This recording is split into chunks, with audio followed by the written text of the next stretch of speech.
morning. So my goal for today is not to just give you all the information about what it is and what we do, as much as it is to provide us with a filter that we can use in our work, in our helping folks who are in poverty, whether that's in our community or around the world. In the 16 years that I have been in frontline ministry, I have paid a lot of dumb tax and learned a lot along the way. And so my hope is that you can learn from some of that so that you don't have to pay as much on your own. This filter is practical and it is simple. It is basically 3 questions. The first question is, why are you helping? Why am I helping? The second question is, who am I helping? The third is, how are we helping? How should I help? I believe that if you ask yourself these 3 questions before engaging folks in poverty, it will help keep you from moving in a direction that is unhealthy for you, unhealthy for those you're seeking to help, and really largely ineffective. And so the first question, why? Right? Why are we helping? I think there are lots of reasons that people are motivated to help. But I believe that all of them really fit into one of 3 categories. I'm supposed to, it makes me feel good, and I'm called to. For Christians, I'm supposed to is often a motivating force behind our service. Every believer knows, right, that serving others is among the things on our to-do list if we are to be a good Christian. And while serving out of obedience is in and of itself not a bad thing, if this is our primary motivation for the things that we do, we may be inattentive to what the outcomes of our helping really is. Checking the box is about me, and when the focus of my service is myself, I'm less likely to notice how the object of my service is impacted. And this is how we wander into projects that harm the very people that we are trying to help. A second, it makes me feel good, right? This one's pretty consistent whether or not you are a Christian. Much like the previous motivator, just doing something because it makes you feel good is not wrong. In fact, I believe that it is in God's design that we feel good when we serve others, right? As Christians, our job is to seek the shalom of all of creation. So when we care for part of God's creation, we are engaging in His work, and this should bring joy and peace and contentment. So it makes sense that we feel good, but much like I'm supposed to, this is more about me. And once again, when it's about me, I am less aware of the outcomes of the things that I am doing. The last one, I am called to. The idea of a call or being called has lots of different meanings within Scripture and for us as individuals. I love how Os Guinness explains it. He says, calling is the truth that God calls us to Himself so decisively that everything we are, everything we do, and everything we have is invested with a special devotion, dynamism, and direction lived out as a response to His summons and service. The symptoms of material poverty, not enough to eat, lack of shelter, lack of health care, the list goes on and on. These are a product of the fall. We live in a fallen world full of broken people who have created broken systems. This is not how God intended it.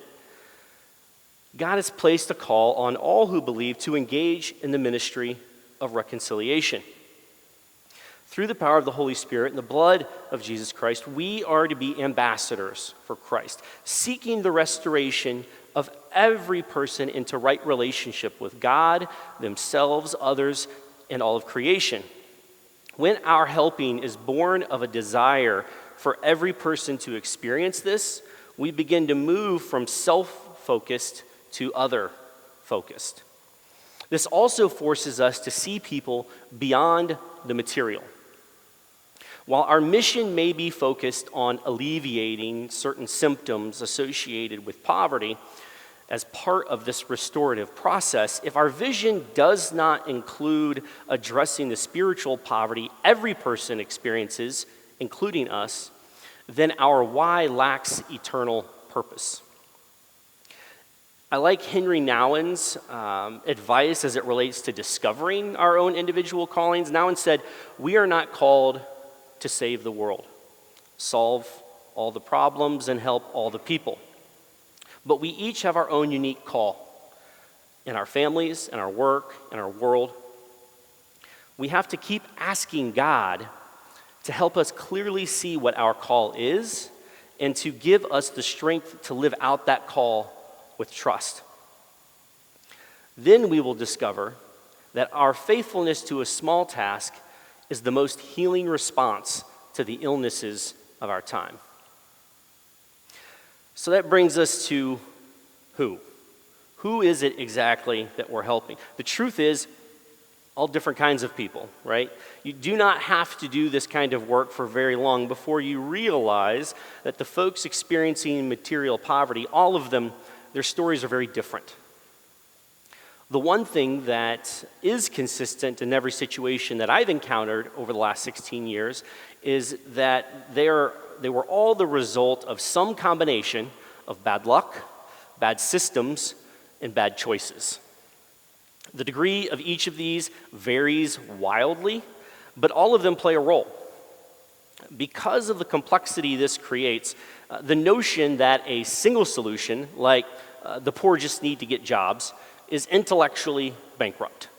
When you look at the numbers behind poverty in America, you actually see just how true this is. The Brookings Institution came out with a report last year breaking down some of the numbers behind those living in poverty in 2017. And in the report, they reference U.S. Census Bureau data that reported 39.7 million Americans living in poverty in 2017. This was statistically the same as 2016. Of those folks, over half of those living in poverty were not even able to work. These were children, seniors, and working age adults with a disability. So a job would not have been the solution for these folks.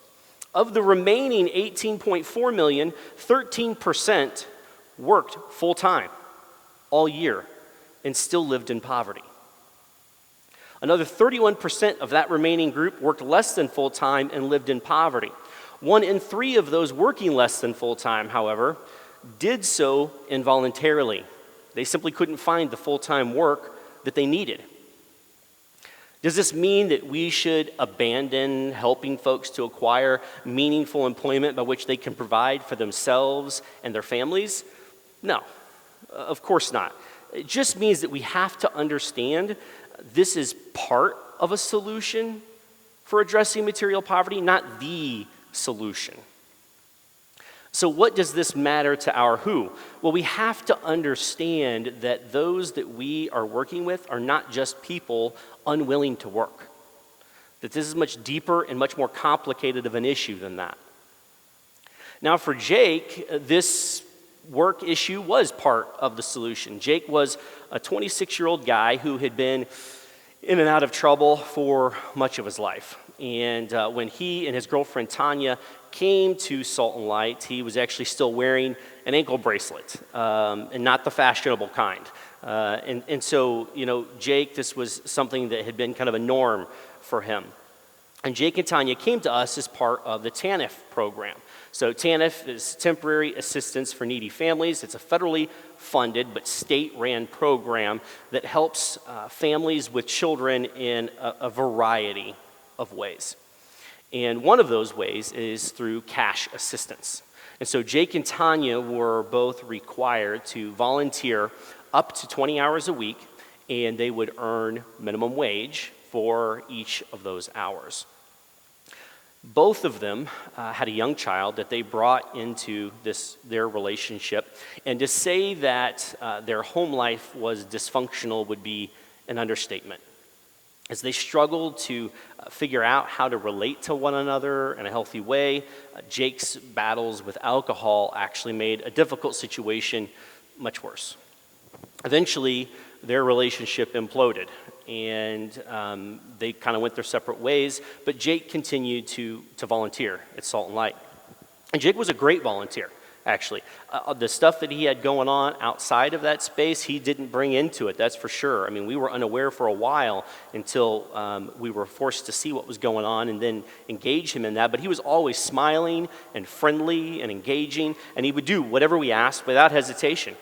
As our relationship with him deepened, we began to kind of challenge and encourage him that he was capable of so much more than what he was currently experiencing. And we began to encourage him to look for real employment outside of this TANF program. During our encouraging, it became clear this was not something that he had heard before. Jake grew up in a very toxic, if not abusive environment where his inherent value, worth, and capacity were never acknowledged, let alone celebrated. One day, out of the blue, Jake came in and sheepishly told us he had gotten a job at a fast food restaurant. And he acted somewhat embarrassed because he felt like this was not a good job. We instantly celebrated it. We told Jake how proud he should be of himself and how happy we were for him, and encouraged him that this was just the beginning and that from here he could go anywhere. Jake is now the general manager of his own location. He and his son own their own home, and Jake is a very present and involved father.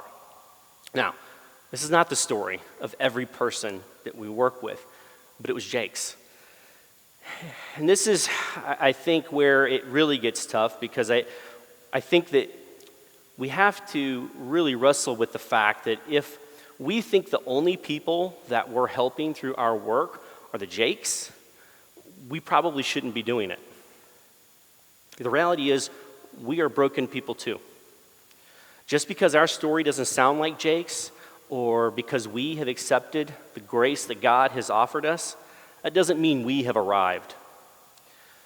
The reality is that the material poor have just as much to offer us as we continue our journey of becoming more and more who it is God has called us to be, as we think we have to offer them. Who are we helping is probably the most important question we have to understand if we are to appropriately and effectively engage folks that are struggling. So who are we helping? The answer really is all of us. So now how? How should we help, right? This is kind of the order of the day. This is the question that everyone is wrestling with.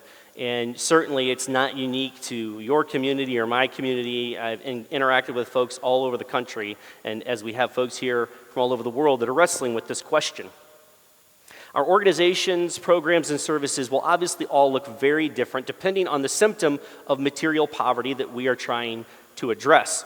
I do believe, however, that there are three aspects that really healthy and effective organizations will have.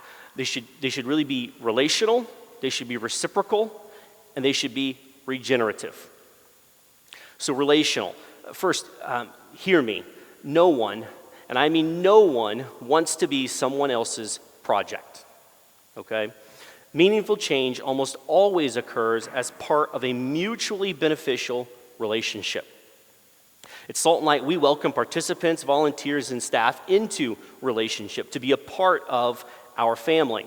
And we acknowledge that for some, the term family may not have positive connotations, so we explain what it means to us and the kind of family or relationship that we are inviting them into. We believe in a healthy family, you naturally experience warmth, growth, and challenge. For us, warmth means that I feel safe, welcome, and loved.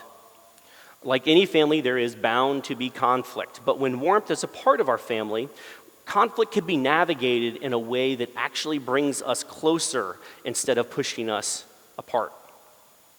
Challenge is experienced when I am encouraged or even pushed to realize the fullness of who it is God has created me to be by stepping outside of my comfort zone in both the things I do and the way I think.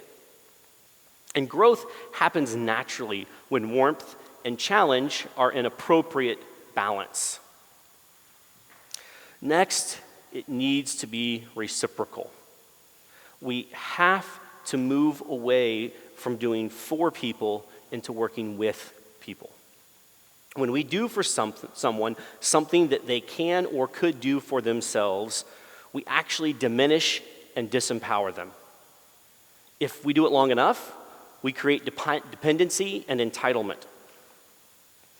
As well-intentioned as our efforts may have been, our one-way giving through food pantries and clothing closets and gifts at Christmas time and Thanksgiving turkeys and just about every other form of charity that we have kind of taken on over the years has unconsciously communicated a belief to the recipient that they have nothing to offer, nothing to contribute. The provider-receiver dynamic is wrought with paternalism for the provider and often invokes shame for the recipient. By doing with instead of for, however, we invite folks into an opportunity to use the skills, gifts, and abilities that God has uniquely created them with, affirming their dignity and developing their capacity in the process. Lastly, it really needs to be regenerative. One of the definitions for the verb regenerate is restored to a better, higher, or more worthy state. I love that. I mean, isn't that what God's desire was for us when he sent his son to die on the cross for our sins? And if we are to be ambassadors for Christ, seeking the reconciliation of every person to God and his creation, isn't this ultimately our goal? For this reason, I love the art of kintsugi. I heard about this recently, and it really has piqued my interest. Kintsugi, or it's known as golden joinery, is the Japanese art of repairing broken pottery by mending the areas of breakage with lacquer mixed with either gold or silver or platinum. As a philosophy, it treats breakage and repair as part of the history of an object rather than something to disguise. Kintsugi embraces the flawed or imperfect. Japanese aesthetics values marks of wear by the use of an object, and this can be seen as a rationale for keeping the object around even after it has broken. Highlighting the cracks and repairs as simply an event in the life of an object, rather than allowing its service to end at the time of its breakage. For me, this was a beautiful analogy. I mean, this is what we do, right? We recognize the brokenness of each of us as part of our life's experience and embrace the truth that it does not define us and is not the end of our story. For we know God desires to knit us back together into something better than what we were before we knew him and his amazing grace. At Salt and Light, we have taken all of this, everything I've shared today, and integrated it into a social enterprise model where we not only share God's love through empowering and equipping folks for lasting change, but we have created a way to fund it. And that's always kind of the burning question, right, when it comes to this kind of work. We operated for 10 years as our area's largest emergency food program and clothing closet, with a number of programs and services that were designed to efficiently get stuff into the hands of people experiencing poverty. In 2014, we transitioned into something different, something better. We now operate a grocery and thrift store where our participants volunteer, earning store credit at minimum wage.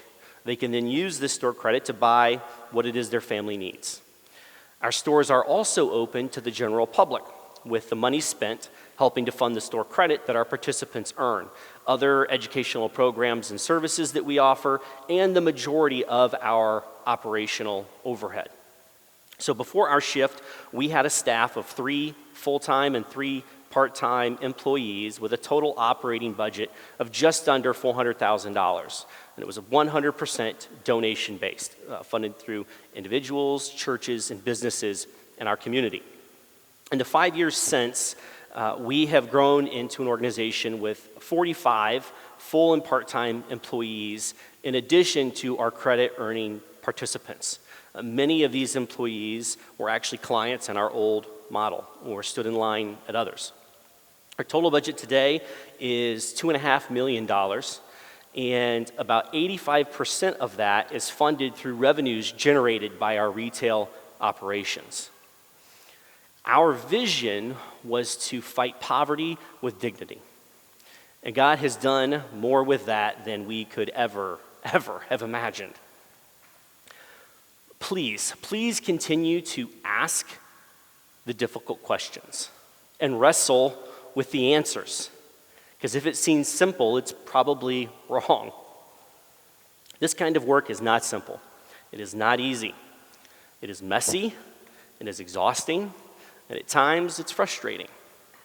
But if you pour into others out of an overflow of what God has poured into you, and more importantly, you allow them to pour back into your life, you can be a part of bringing shalom into your community, and both you and it will never be the same. Thank you.